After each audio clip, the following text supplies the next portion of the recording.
culpar o diferente, né? Exatamente. Então, os judeus, eles casavam de uma maneira diferente, falavam de uma maneira um pouco diferente, comiam diferente, se vestiam diferente. Então, tudo que acontecia durante, ao longo dos séculos, os judeus eram um bode expiatório. Então, tu falou muito bem, a peste negra. Quando aconteceu a peste negra, eles começaram a buscar por que a gente está morrendo. Por que a gente está morrendo? São os judeus, são os judeus. E judeus morriam menos porque tinham outro tipo de... Comia a carne que eles preparavam. Tinha uma parte que sobreviviam mais judeus também. Por causa da higiene e certos hábitos e leis, não era? Exatamente. Então, dependendo das épocas da história, teve várias pandemias que os judeus sobreviveram mais que outros povos. Primeiro, os judeus normalmente eram proibidos de viver nos grandes centros urbanos. O que já começa muito. Se a gente for olhar o Covid... onde tem... Exatamente. Tu vai olhar o Covid-19 também. Os centros urbanos eram muito mais afetados que um lugar afastado. Então, os judeus eram proibidos de morar muitas vezes na cidade. Viviam em vilarejos. Os judeus têm uma série de regras de higiene. Por exemplo, os judeus são obrigados religiosamente de lavar a mão antes de comer. São obrigados a lavar a mão depois de ir no banheiro. São obrigados a lavar as mãos depois de sair de cemitério. Coisas que pra gente hoje em dia parecem óbvias. Em 1270, quando estava acontecendo pragas e pestes na Europa, isso não era óbvio para todos. Os judeus, uma vez por ano, limpam toda a casa antes da Páscoa judaica. Então, a gente é proibido de ter fermento e certos tipos de grãos em casa. Então, tu vai abrir todas as tuas dispensas, varrer a dispensa, tirar os restos de trigo que estão jogados no fundo. Isso muitas vezes atraía ratos. Então, toda sexta-feira se limpava a casa. Então, todos esses hábitos judaicos, ou impostos por antissemitismo, ou que vinham da própria religião, causavam que os judeus, às vezes, em algumas pandemias, morriam menos. Então, eles olhavam, tá todo mundo aqui morrendo e os judeus estão morrendo menos, quer dizer, eles são os culpados. E aí, cada vez que tinha, por exemplo, peste negra, os judeus eram massacrados, expulsos, e por isso os judeus também foram migrando de lugar para lugar. Os judeus começaram originalmente no Oriente Médio, foram expulsos pelos assírios, depois pelos babilônios e por último pelos romanos, e aí chegaram para os países próximos, e aí foram se expandindo, se expandindo, se expandindo. Essa expansão acelerou por causa do antissemitismo. Por exemplo, a gente tem o Brasil, um dos países do mundo com o maior número de descendentes de judeus hoje em dia. Não de judeus hoje em dia, mas de descendentes de judeus. De judeus que praticam judaísmo, a gente está falando por volta de 120 mil. Mas se a gente fala de descendentes judeus, a gente está falando de alguns milhões que moram no Brasil, porque os judeus que estavam sendo perseguidos na Inquisição de Portugal fugiram para cá, se converteram, e muitos deles não realmente se converteram de alma e de coração, mas se acabaram se convertendo pra pelo fugir, menos da boca para fora, vieram para cá e com os séculos acabaram perdendo a sua identidade judaica. Mas também, quer dizer... eles conseguiram chegar até aqui no Brasil, quer dizer, o povo foi se espalhando, mas infelizmente o antissemitismo também foi indo atrás. E devido a séculos, a 2000 anos de antissemitismo, uma vontade que o povo sempre teve foi de voltar para a sua terra. Como eu falei, os judeus são originários da Judeia, literalmente, Yudá e Yudim. A gente sabe isso biblicamente falando, mas também arqueologicamente, historicamente falando, a gente sabe que os judeus são de origem da Judeia. A Judeia é hoje em dia parecida às fronteiras de Israel. Então o povo foi expulso sempre com a vontade de voltar. Por um lado, tinha a questão religiosa, quer dizer, a Judeia é o centro religioso do povo de Israel. A gente pode falar do Monte do Templo, de todas as práticas ligadas à Torá, à Bíblia. Quer dizer, o judaísmo tem um centro físico, que é Sião, que a gente também vai chegar a isso, Sião, Jerusalém, Israel, a Judeia. Foram expulsos, sempre tiveram uma vontade religiosa de voltar, e também enquanto tu tá sendo perseguido, morto, obrigado, forçado a conversões, também a vontade de voltar aumenta. Mas o povo, por muito tempo, não pôde voltar, porque quem ocupava a Judeia eram povos hostis. Os bizantinos tinham restrições, os cruzados nem se fala, os períodos árabes, quer dizer, a gente olhar os últimos 2000 anos, praticamente todos os governos que Israel teve proibiam a imigração judaica. Então os judeus tinham vontade de voltar, mas não podiam, porque não eram permitidos. E também Israel, por séculos, era um lugar horrível de se morar. Era malária, era doenças, ataques de árabes e vizinhos, então não era um local... árido. Era um local árido, seco. Até os dias de hoje, a gente está falando por volta de 60% de Israel é deserto. Não tinha. A primeira cidade, as pessoas não entendem como Israel evoluiu nesses 70 últimos anos. A primeira cidade com água encanada em Israel, nas casas, é Tel Aviv, em 1909. Caramba. A gente está falando de um pouco mais de 100 anos atrás. Não tinha esgoto em Israel, não tinha, nenhuma cidade tinha esgoto. E aí, claro, isso traz doenças, isso traz... Então, Israel era um lugar muito ruim de se viver e os judeus não eram permitidos de voltar. E aí a gente entra no sionismo. Outro nome para Jerusalém é Sião. Então, aquelas pessoas que acreditam que os judeus têm direito de viver em Sião e na Judéia são chamados sionistas. E, infelizmente, o pessoal, nas últimas décadas, pegou o termo sionista e usa para qualquer coisa. E a gente vai falar disso também. Porque fica feio falar que odeia judeus, então... eu odeio só os sionistas. Eu odeio sionistas. Não.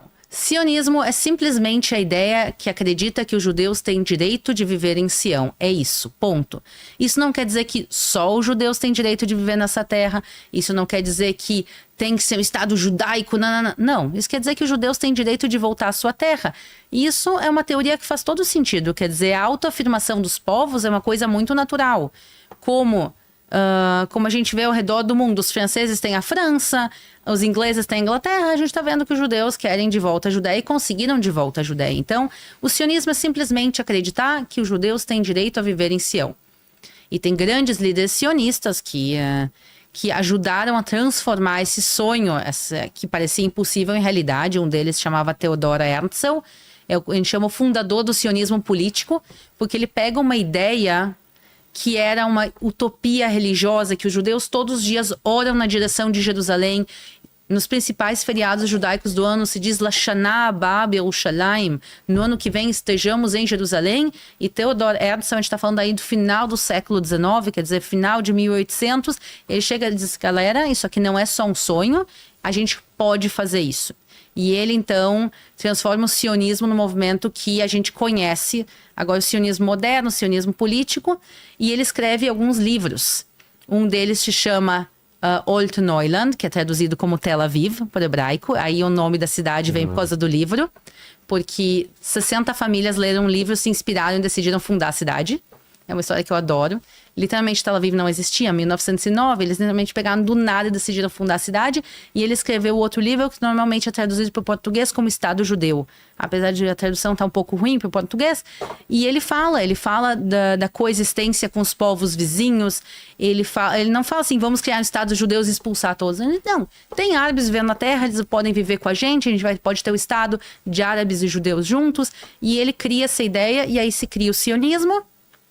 E aí o sionismo incentiva imigrações para Israel, quer dizer, os judeus que muito tempo queriam voltar, agora tiveram um empurrão a mais. Estavam espalhados pelo mundo. Estavam espalhados pelo mundo, com medo de voltar a Israel, começaram a imigrar para Israel, muitos deles ilegalmente, a gente está falando da época que o mandato britânico e do Império Turco Otomano não permitiam, começaram a imigrar ilegalmente, fundar as primeiras cidades, e assim o movimento começou a crescer, e se pedia a independência de Israel por muito tempo, e todo mundo dizia não, os judeus não precisam de Estado, os judeus não têm direito a um Estado, isso, aquilo, e aí acontece o Holocausto. Quer dizer, a ideia sionista é muito pré-Holocausto.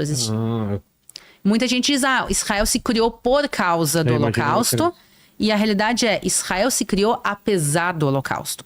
Porque o movimento sionista é muito anterior. As imigrações judaicas começaram muito antes. Tem imigrações judaicas também para Israel em 1267. Quer dizer, Ramban e os seus alunos foram para lá naquela época. Quer dizer, o sionismo é muito, muito anterior. Ele começou a ganhar força no século XIX e foi crescendo.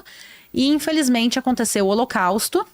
Matou, a gente está falando aí, mais de 6 milhões de judeus foram exterminados no Holocausto.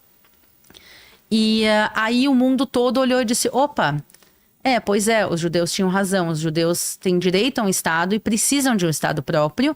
E por isso, a gente está falando, o Holocausto termina em 45, e em 47 é aprovado pela ONU a criação do Estado de Israel, a partilha da Palestina, e em 48 a independência de Israel. Então, na realidade, o Estado de Israel provavelmente seria criado sim com ou sem Holocausto. Mas provavelmente demoraria mais, mas... A gente estava falando de milhões de pessoas a mais que gostariam de migrar para Israel. Por que foi ventilado também Patagônia na Argentina? O que acontece? Israel, o que hoje em dia é Israel, pertencia aos turco-otomanos por 400 anos. E o Império Turco-Otomano era um império muçulmano que não queria ver Israel nem pintado de ouro. Não queriam saber de maneira nenhuma do movimento sionista, não queriam que Israel tivesse independência por uma ideologia muçulmana religiosa. Eles não aceitariam a criação de nenhum Estado dentro do Estado deles, muito menos se fosse judaico ou cristão. E por isso eles não queriam saber de Israel. Então se dizia, ok, se a gente não pode criar Israel em Sião, vamos pegar outro território. E aí se criou como soluções. A gente não pode dar essa terra para vocês. E aí surgiram alguns planos. O plano que ganhou mais força foi um plano em Uganda. Se falou seriamente de fundar Israel em Uganda, na África. E depois de Uganda também se chegou a falar da Patagônia, mas a Patagônia nunca foi realmente algo que se levou a sério. Uganda foi levado a sério e a organização sionista levou isso para a votação interna. O plano Uganda foi levado para a votação interna dentro da organização sionista e foi votado não. O lema é: não existe sionismo sem Sião. Quer dizer, isso aqui não é simplesmente judeus precisam de um pedaço de terra. É que nem tu dizer, ok, os índios do Brasil, a gente quer pegar a Amazônia, ou a Amazônia está ocupada por fazendas. Não, vamos pegar os índios e vamos realocar eles no Alasca. Então não é bem assim, cada povo tem a sua terra. E por isso se decide que sim, o sionismo tem uma ligação muito óbvia com Sião, com Jerusalém, com a Judéia, com Israel. E por isso esse plano não foi aceito. Mesmo com os grandes governos em contra, quer dizer, primeiro os turco-otomanos que eram em contra, depois o mandato britânico. A Inglaterra governou Israel entre 1917 e 1947, eles queriam expulsar Israel para qualquer lugar, vamos para a Patagônia, vamos para Uganda, vamos para outro lugar, e Israel disse não. A organização sionista, os judeus disseram não, a gente vai para a Judéia, e infelizmente demorou o Holocausto para o mundo se acordar que realmente Israel tinha o direito de existir. E aí foi aprovado e foi criado o Estado. Então, o antissemitismo é o ódio aos judeus. O sionismo é acreditar que os judeus têm direito a viver em Sião. Outra vez, não que só os judeus têm o direito de viver em Sião, mas os judeus também têm direito de viver em Sião, na Judéia e em Israel. E o antissionismo é a nova cara do antissemitismo. Porque o antissemitismo ele vai mudando ao longo dos séculos. Tinha um rabino muito famoso chamado... Só pra deixar claro, eu sei a resposta, mas deixar claro pro pessoal. Ser sionista não é odiar palestino ou dizer que eles não têm direito à terra. Eu sou sionista, bem claramente, e eu acredito no direito dos palestinos de terem um Estado. Eu sou sionista e pró-Palestina, porque eu acredito que os dois povos têm direito... Uma outra. Eu acredito que os dois povos têm direito a viver, eu acho que os dois povos têm direito à sua terra, cada um no seu quadrado. Porém, muita gente que é antissemita usa esse título de antissionista, porque é muito feio tu dizer que odeia judeus. Nos anos 30 na Alemanha era feio dizer. Nos anos 30 na Alemanha, quer dizer, pré-holocausto, não era feio dizer que tu odiava judeus. Tinham placas nas lojas bem claramente dizendo judeus não entram aqui, judeus isso, judeus aquilo.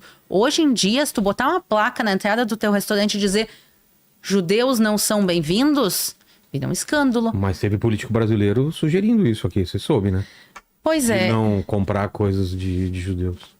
De judeus ou de israelenses? E agora, hein? Então, o que muita gente... Tu pode fazer aí a pesquisa pra gente. Pesquisa. Mas o que muita gente diz, não, eu não odeio os judeus, eu odeio os sionistas. Mas daí tu pergunta pra eles, tu acha que Israel tem direito de existir? Daí eles vão dizer, não, Israel não tem direito de existir. Ok. Que outro estado do mundo tu acredita que não tenha direito de existir? Nenhum? Tu acredita que o único estado judaico do mundo é o único estado do mundo que não tem direito de existir? Eu acho que a gente tem aqui a resposta muito clara. Porque, infelizmente, há muitos conflitos atuais no Oriente Médio. A gente está vendo um massacre na Síria. Para quem não está acompanhando, o pessoal tem que acompanhar o que está acontecendo dentro da Síria. Massacres. Houve um massacre no hospital, no sul da Síria. O pessoal... beduínos ligados ao Julani entraram no hospital e começaram a massacrar todo mundo, mataram todos os médicos, todos os enfermeiros, todos os pacientes, todas as famílias. Eles simplesmente entraram no hospital e mataram até a última pessoa e saíram. Por quê? Porque a maior parte das pessoas que estavam dentro desse hospital eram drusos, que é outra etno-religião que existe na Síria. e quem estava fazendo o massacre eram muçulmanos sunitas ligados ao Julani, que era ligado a grupos terroristas. Então a gente está vendo massacres acontecendo na Síria, crianças morrendo de fome há muitos anos no Iêmen. A gente está vendo o que está acontecendo no Irã, um governo terrorista governando, aterrorizando sua própria população. A gente está vendo tráfico humano de escravos na Líbia.